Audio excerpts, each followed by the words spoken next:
We were just discussing whether or not you try and force Luongo and Thomas together, or you try and just get rid of the issue and not have any awkwardness in the locker room. What would you rather have it? I think right now there's really no rush. Florida is in no position. They're not fighting really for a playoff spot. They're not a contender team. I think my recommendation is not to make any sudden moves. I think Dale should wait, try to play both of them, see how they react in the dressing room, how they react when they're playing, if they alternate, or one's a number one, one's a number two, whatever. I would just play it out, see, and then from there you make the best decision for the team. But there's really no rush.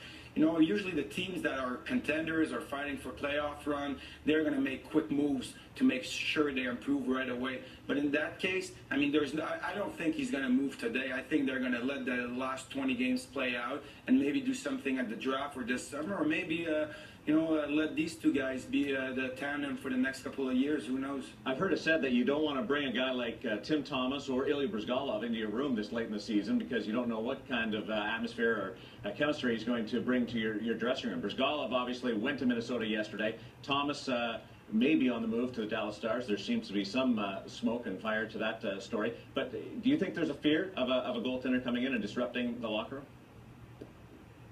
For sure, I think not only a goaltender, any player, we all been in the game long enough. We know which guys are team guys, which guys are more selfish, which guys are distraction. And when you think about Briz, I've talked to a lot of players that played with him, and it's like you say, you don't know how players are going to react with him in the dressing room. Is he going to be a good mentor for a younger guy? I don't know. Is Tim Thomas a good mentor for a younger guy? I personally, I don't know, but I just think there's a chance as a GM. You got to make sure you know who you're getting in return, because when you have a young guy that's 22 years old, he's a net. You see a guy like Tim Thomas or Briss coming in the dressing room, he's going to look at him with eyes wide open, and whatever he does could affect the career and the development of that young player for many years to come. So I mean, it's important that you know who you're bringing in as a tandem or as a backup role. Jose, it's Marty McSorley. Don't you think that Florida had to trade Tim Thomas? He said he wanted to play next year. He's got a very strong personality. Obviously, he's won. He's a competitive guy, and you've gone out and made such a huge commitment to Roberto Luongo, huge salary. He's your guy of the future. I think at this time, or don't you think at this time, you have to move Tim Thomas out to kind of protect the locker room and protect this big investment you just made? It is a big investment. You're absolutely right. My question again is, like I mentioned before, as of now, there's not really, except for Washington. I could see Tim Thomas going to Washington, but beside that, there's really not one place that would be, I think, a good fit for Tim Thomas. He's the kind of guy, like you say, strong personality. He wants to play every game.